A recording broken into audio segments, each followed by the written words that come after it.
අපි කතා කරන්න යන්නේ වර්ගීකරණ ඉතිහාසය ගැන. වර්ගීකරණ ඉතිහාසය ගැන කතා කරද්දී විද්‍යාඥයෝ තුන්දෙනෙක් නෙවෙයි 6 දෙනෙක් ගැන කතා කරන්න ඕන. පළවෙනියටම ඇරිස්ටෝටල්, ඊට පස්සේ දෙවෙනිය තියෝපෙස්ට්‍රස්, අනිත් එක කැරොලස් ලිනියස්, ඊට පස්සේ තව තුන්දෙනෙක් ගැන කතා කරන්න තියෙනවා.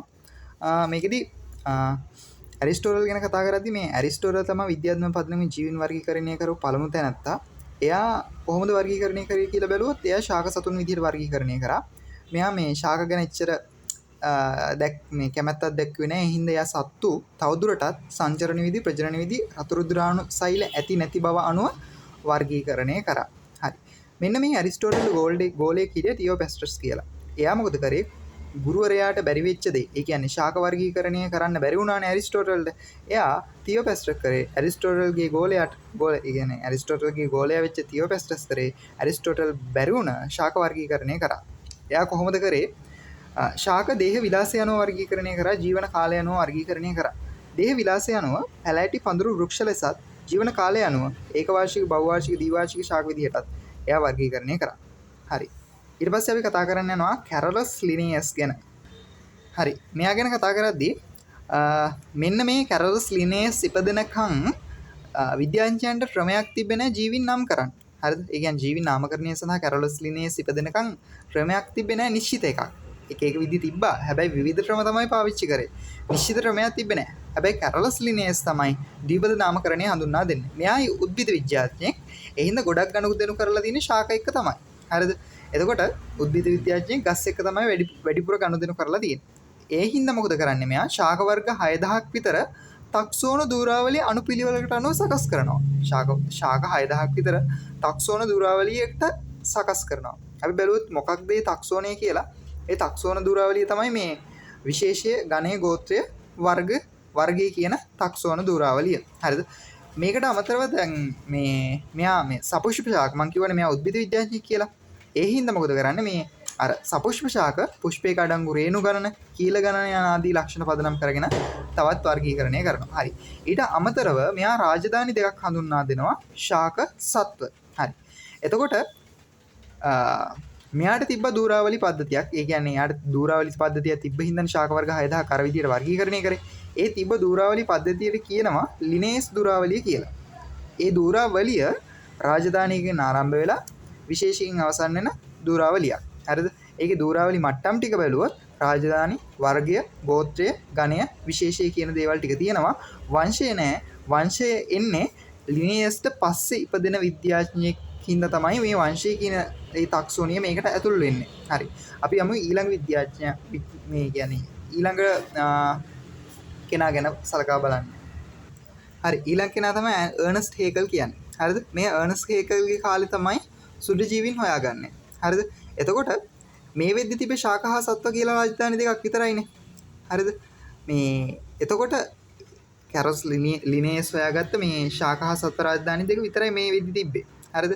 එතකොට තවත් සුදු ජීවීන් කියලා කාණ්ඩයක් හොයාගන්නවා. එතකොට තේරුම් ගන්නවා විද්‍යාඥයෝ ශාක සත්තු කියලා වර්ගීකරණය කරන්න බැරි ජීවිනුත් ලෝකේ ඉන්නවා කියලා. හරිද? ඒක ගැටලුවක්නේ දැන්. ඒ කියන්නේ වර්ගීකරණ ධූරාවලියක් හදලා තිබ්බා ශාක සත්ත්ව කියලා රාජධානි දෙකකින් පටන් ගන්න. හැබැයි පාරටම මේ දෙකටම ආයතන ජීවීන් කොටසක් අඳුර ගන්නවා. මේ ගැටලුවක්නේ. මෙන්න මේ ගැටලුවට පිළියමක් දෙනවා විද්‍යාඥයෝ විසින්. හරිද? මේකට එන්නේ ඇත්තටම අර්නස්ට් හේකල්. මේ ගැටලුවට විසඳුම දෙන්නේ අර්නස්ට් හේකල්. කොහොමද? හරි. එයා කියනවා මේ හරි වෙන කණ්ඩායමක් නේ අපි හොයාගත්තේ. එහෙනම් ඒ කට්ටියටත් අදාළ රාජධානියක් හොයාගමු කියලා. එහෙනම් අර සුදු ජීවීන්ට අදාළ රාජධානියක් හඳුන්වා දෙනවා. ඒකට ප්‍රොටිස්ටා රාජධානිය කියලා කියනවා. එතකොට ප්‍රොටිස්ටා රාජධානියටදී බොහෝ ජීවීන් වර්ගීකරණය කරනවා. හරි. මෙන්න මේ අර්නස්ට් හේකල් තමයි වංශය කියන කාණ්ඩය එකතු කරන්නේ ධූරාවලි මට්ටමට. ඊට අමතරව අර ධූරාවලි මට්ටමේ, ඒ කියන්නේ වංශයේ, වර්ගයේ, ගෝත්‍රයේ, කුලයේ, ගණයේ අර එහෙම කියලා ධූරාවලි මට්ටම තියෙන්නේ. අන්න ওই ධූරාවලි මට්ටමේ එක් මට්ටමක් ටක්සෝනයක් කියලා හඳුන්වන්නේ මෙන්න මේ අර්නස්ට් හේකල්. හරි. අර්නස්ට් හේකල් කරපු දේවල් ටික තමයි ප්‍රොටිස්ටා රාජධානිය හඳුන්වා දුන්නා. වංශය කියන කාණ්ඩය එකතු කරා. ඊට පස්සේ එක් මට්ටමක් ටක්සෝනයක් කියලා හඳුන්වා දුන්නා. හරි. ඊට පස්සේ අපි කතා කරන්නේ රොබර්ට් විටේකර් ගැන. හරිද? රොබර්ට් විටේකර්ගේ කාලේ, ඒ කියන්නේ 1931 වගේ තමයි ඉලෙක්ට්‍රෝන අන්වීක්ෂය හොයාගන්නේ. හරිද? එහෙම ඉලෙක්ට්‍රෝන අන්වීක්ෂය හොයාගත්තට පස්සේ කට්ටිය දැනගන්නවා මේ ප්‍රාග්න්‍යෂ්ටික සූන්‍යෂ්ටික සෛලසකසුම් ගැන. හරිද? ප්‍රාග්න්‍යෂ්ටික සූන්‍යෂ්ටික සෛලසකසුම් ගැන දැනගන්නවා. හරිද? එතකොට රොබර්ට් විටේකර් විසින් තමයි මේ රාජධානි පහක වර්ගීකරණය හඳුන්වා දෙන්නේ. මොනෙරා, ප්‍රශිෂ්ඨා, දිලීර, ප්ලාන්ටේ, ඇනිමාලියා කියන රාජධානි පහේ වර්ගීකරණය හඳුන්වා දෙන්නේ රොබර්ට් විටේකර් විසින්. හරිද? මෙයා මෙහෙම වර්ගීකරණය කරන්න මේ යොදා ගන්න නිර්ණායක ටිකක් තියෙනවා. ඒ නිර්ණායක ටික තමයි ශෛලීය සංවිධානයේ ස්වභාවය, ඒකශෛලික බහුශෛලික බව, පෝෂණ විලාසය කියන දේවල්. හරි. ඊට පස්සේ ඊළඟ කෙනා තමයි කාල් ලූස් කියන්නේ. කාල් ලූසේ හරි මොකක් හරි මේ කාල් ලූස් මෙයා මේ ඩාවින්ගේ ඒ කියන්නේ මෙයාගේ කාලෙ වෙද්දී ඩාවින්ගේ පරිණාමකවාදය, එතකොට ජීවීන් පටන් ගන්න එක ජීවියකින් කියන අර ජීවින්ගේ ඒකීය සම්භවය පිළිබඳ මතය කියන ඒවා මේ කාලෙ වෙද්දී විද්‍යාඥයෝ පිළිගත්තා. හරිද? ඒ පිළිගත්ත හින්දා විද්‍යාඥයන්ට තේරුණා හරි එහෙනම් මේ ජීවීන් අතර මොකක් හරි සම්බන්ධතා ටිකක් ඇති. හරි ඒ කියන්නේ එකකින් නම් පටන් ගත්තේ මෙයාලා පරිණාමය වෙලා නම් ඇති උනේ මෙන්න මේ ජීවීන් අතර සම්බන්ධතා ඇති. ඒ කියන්නේ පරිණාමික බන්ධුතා ඇති කියලා මේ විද්‍යාඥයන්ට මේ හිතුණා. හරිද? ඒ පරිණාමික බන්ධුතා අධ්‍යයනය කරන්න ස්වභාවික වර්ගීකරණ ක්‍රමයේ භාවිතයට පෙළඹුණා. හරිද? එතකොට ඊට අමතරව දැන් අණුක ජීව විද්‍යාවත් මේ වෙද්දි ගොඩක් දියුණු වෙලා තියෙනවා. හරිද? එතකොට පරිණාමික බන්ධුතා අධ්‍යයනය සඳහා ඒ අණුක ජීව විද්‍යාව නූතන දැනුමත් භාවිතා කරා. එතකොට හොයාගත්තා ඒ කියන්නේ පරිණාමයේදී සමහර ප්‍රාග්න්‍යෂ්ටිකයන් අතර තියෙන වෙනස්කම් ප්‍රාග්න්‍යෂ්ටිකයන් හා ශූන්‍යෂ්ටිකයන් අතර තියෙන වෙනස්කම් වලට වඩා වැඩි කියලා. හරිද? ඒ කියන්නේ සමහර ප්‍රාග්න්‍යෂ්ටිකයෝ අතර තිබ්බ වෙනස්කම් ප්‍රාග්න්‍යෂ්ටිකයෝ ශූන්‍යෂ්ටිකයෝ අතර තිබ්බ වෙනස්කම් වලට වඩා වැඩි කියලා හොයාගත්තා. එහෙනම් මොකක් හරි ගැටලුවක්නේ. ඇයි ඒ? මොකද මේ ඒ කියන්නේ එක කණ්ඩායමකට දාලා තියෙනවා ජීවීන් කොට්ටාසයක්. තවත් කණ්ඩායමකට දාලා තියෙනවා ජීවීන් කොට්ටාසයක්. එතකොට එක කණ්ඩායමේ ජීවීන් කොට්ටාසයක් දිහා බැලුවාම පේනවා ඒ අයගේ තියෙන වෙනස්කම් අර වර්ගීකරණය කරපු දෙකටම වඩා වැඩි කියලා. තේරුණාද? ඒ හින්දා ඒ ගැටලුවට පිළියමක් විදියට අධිරාජධානි තුනක වර්ගීකරණය හඳුන්වා දුන්නා. හරිද? මොකද්ද අධිරාජධානි තුනේ වර්ගීකරණය කියලා බැලුවොත් අධිරාජධානි තුන තමයි මේ බැක්ටීරියා අධිරාජධානිය, ආර්කියා අධිරාජධානිය, යුකැරියා අධිරාජධානිය කියන ටික තමයි අධිරාජධානි තුන. හරිද? මෙන්න මේ අධිරාජධානි තුන හඳුන්වා දුන්නේ කාල් ලූස් විසින්. හරිද? හරි.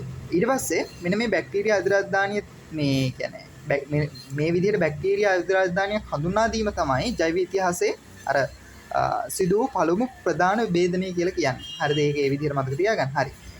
ඊට අමතරව මෙන්න මේ මෙහෙම කතාවක් තියෙනවා. මේ බැක්ටීරියා අධිරාජධානියේ තියෙන ලක්ෂණ ටික තියෙන්නේ. මෙන්න මේ බැක්ටීරියා සහ ආර්කියා අධිරාජධානි දෙක අතර කියන්නේ මෙන්න මේ රාජධානිය සැලකුවොත් මේ අතර තියෙන වෙනස්කම් හරිද? මේ දෙන්න අතර තියෙන වෙනස්කම් වලට වඩා වැඩි කියලා කියනවා. ඒ කියන්නේ මෙයා වැඩියෙන් නැකම් කියන්නේ මෙයාට, මෙයා අඩුවෙන් නැකම් කියන්නේ මෙයාට. අන්න එහෙම දෙයක්. හරිද? එතකොට වර්ගීකරණ ඉතිහාසයට අදාළ කාරණා ටික ඔන්න ඔය ටික